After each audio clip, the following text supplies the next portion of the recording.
ہمیں تسلیم کر لینا چاہیے کہ ہمارا جو عدالتی نظام ہے وہ فرسودہ ہو چکا ہے. ہمارے عدالتوں کے سامنے جتھے بیٹھے ہوتے ہیں اور وہ فریقین کو اطمینان دلاتے ہیں کہ آپ کا فیصلہ یوں ہوگا اور آپ کا فیصلہ یوں ہوگا. ان جتھوں کو ختم کریں اور عدالت کو طاقتور بنائیں تاکہ اس پر اعتماد ہو. آپ بھی واقف ہیں اس سے اور میں بھی اس سے واقف ہوں. باتیں سچ ہوتی ہیں، کوئی کہتا نہیں ہے، اور اگر کہنی پڑ جاتی ہے تو ہمارے متھے لگ جاتی ہے. آج بھی حضرت جناب اسپیکر، ہماری عدالتیں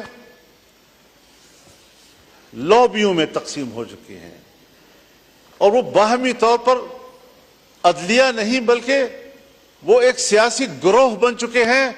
کوئی ایک پارٹی کو سپورٹ کر رہا ہے تو کوئی دوسری پارٹی کو سپورٹ کر رہا ہے. میں کہتا ہوں چیف جسٹس میری مرضی کا ہو، آپ کہتے ہیں نہیں چیف جسٹس میری مرضی کا ہو. کیوں؟ یہاں پر بات کیوں آ گئی ہے؟ ہم نے اس ایوان نے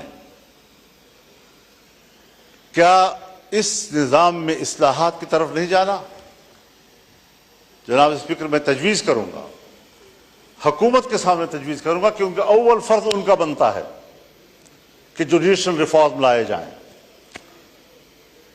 اپوزیشن کے ساتھ بیٹھ کر لائے جائیں، اس پر کمیٹی بنائی جائے اور بتایا جائے کہ ہم عدالت کا نظام کیا ہونا چاہیے. چیف جسٹس کے لیے ہائی کورٹس کے معیارات اور ہیں اور سپریم کورٹ کے معیارات اور ہیں. فوج میں چیف کے لیے معیارات اور ہیں اور عدلیہ میں چیف کے لیے معیارات اور ہیں. ان معیارات کو یکساں کیا جائے. کہیں پر آپ کچھ کر رہے ہیں تو کہیں پر آپ کچھ کر رہے ہیں، کسی کو کوئی رعایت دے رہے ہیں، اور جب آپ ایکسٹینشن میں مشکل محسوس کرتے ہیں تو مجھے یاد ہے کس طرح ہمارے ہاتھ مروڑ کر ہم سے جبری طور پر ایک چیف آف آرمی اسٹاف اس ایوان کے اندر قانون سازی کرائی. آپ کو بھی یاد ہے، مجھے بھی یاد ہے کتنا ہم نے اس جمہوریت کو کمزور کر دیا ہے. اور پھر جو ایوان اس پر یہ چھاپ لگ جائے کہ یہ عوام کی نمائندہ کم اور اسٹیبلشمنٹ کی نمائندہ زیادہ، پھر آپ کو بحیثیت ایوان کے اسٹیبلشمنٹ کی نوکری کرنی پڑے گی. عوام کی خدمت آپ نہیں کر سکتے. آج 60,000 سے زیادہ مقدمات سپریم کورٹ میں پینڈنگ پڑے ہیں. ان لوگوں کا کیا قصور ہے جن کے مقدمات نسل در نسل چلتے رہتے ہیں؟ ایک نسل میں مقدمے کا فیصلہ نہیں ہوتا اور ہم پر ایمرجنسی لاگو ہوتی ہے. ہم نے آج ایک قانون پاس کرنا ہے، کل دوسرا قانون پاس کرنا ہے، سیاستدانوں کو یہ کرنا ہے، سیاستدانوں کو وہ کرنا ہے. اس چیز میں ہم لگے ہوئے ہیں.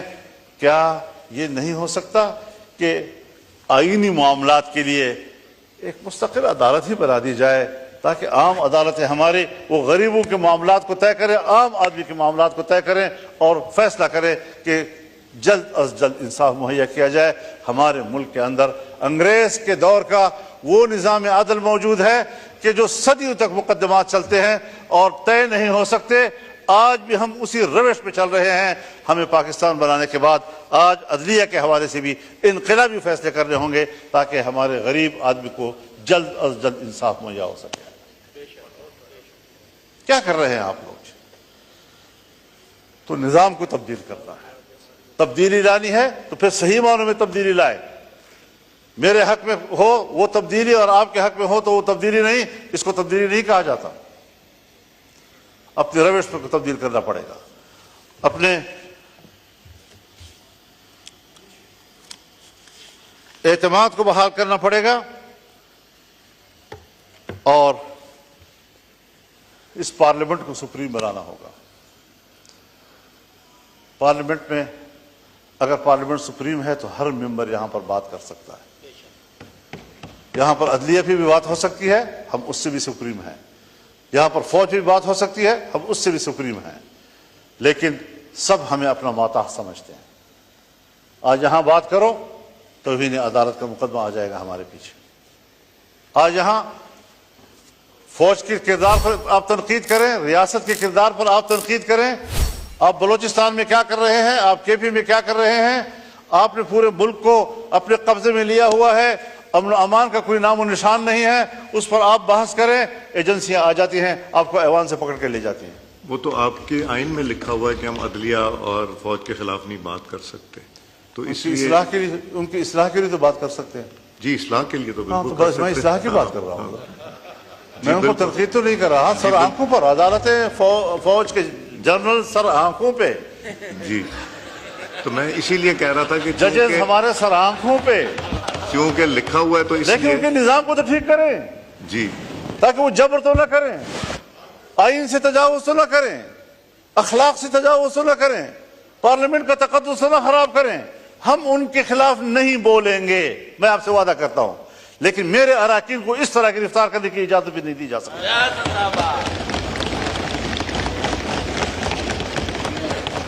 آپ کسٹوڈین ہیں, آپ نے صحیح کردار ادا کیا ہے, اور صرف ایوان کی بلڈنگ نہیں, لاجز بھی آپ کے انڈر ہیں, وہاں پر بھی پولیس کو جانے کی اجازت نہیں ہونی چاہیے آپ کی اجازت کے بغیر. تو یہ ساری وہ صورتحال ہیں. وہ بھی مولانا صاحب آپ کو یاد ہے کہ ایک دفعہ جب ہوا تھا اس کے بعد سب نے مل کے ڈلوایا تھا کہ لاجز بھی پارلیمنٹ کا حصہ گنا جائے گا, تو وہاں بھی آپ صحیح کہہ رہے ہیں کہ وہاں بھی جانے کی اجازت نہیں ہونی چاہیے, اور ہے بھی نہیں. تو یہ ساری صورتحال ہے. ٹھیک ہے, ایک کرائٹیریا ہے کہ سینیئرٹی کی بنیاد پر فیصلے ہونے چاہیے, لیکن صرف سینیئرٹی بھی تو کافی نہیں ہوتی. ذرا ریکارڈ دیکھا جائے, اہلیت کتنی ہے اس کی, ذرا دیکھا جائے فٹنس کیا ہے اس کی. فالج زدہ معذور آدمی کو بھی آپ کہیں گے کہ وہ چیف جسٹس ہو, چیف آف آرمی اسٹاف بن جائے, وہ کیسے ہو سکتا ہے؟ تو اس ساری چیزوں کو دیکھ کر ہمیں اصلاحات کی طرف جانا چاہیے. اور اس کے لیے میں تو یہ سوچتا ہوں, اور میری تجویز ہوگی کہ چیف جسٹس کے لیے جوڈیشل کونسل اور پارلیمانی کمیٹی کا مشترکہ اجلاس ہو, اور یہ فیصلہ کریں کہ کس کے حق میں فیصلہ کیا جاتا ہے, پینل لائے جائیں, 3 کے لائے جائیں یا 5 کے لائے جائیں, لیکن اصلاح کی طرف تو جائیں. ممکن ہے میری رائے غلط ہو, میں کوئی ایسی بات نہیں کہہ رہا ہوں کہ خدا نخواستہ کوئی حتمی بات ہے, لیکن اس پارلیمنٹ کو پر اعتماد کیا جائے, اس کی کمیٹی بیٹھے, ان کے ساتھ بیٹھے, سوچے اس بات پر کہ ہم نے عدلیہ کے اندر اصلاحات کیسے لانی اور ایوان میں پیش کیے جائیں. تو ان چیزوں پر ہمیں فوکس کرنا چاہیے.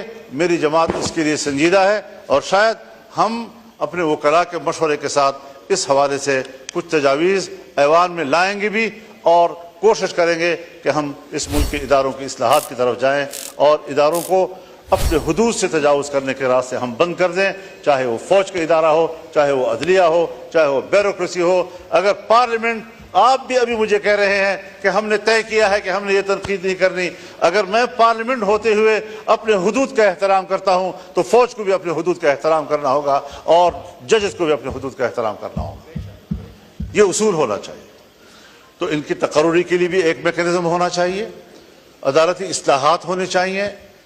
آئینی امور پر کون غور کرے گا, عام آدمی کے مقدمات پر کون غور کرے گا, 60,000 پینڈنگ کیسز جو ہے وہ کس طرح طے ہوں گے, یہ ساری چیزیں وہ ہیں کہ ہمیں ان کی اصلاحات کی طرف بڑھنا ہوگا. میں اس وقت حکومت کو خاص طور پر اور ٹریجری پہ بیٹھے ہوئے معزز اراکین کو خاص طور پر اس طرح متوجہ کروں گا کہ سب سے پہلی ذمہ داری آپ کی بنتی ہے, آپ کو اس بارے میں اقدامات کرنے چاہیے.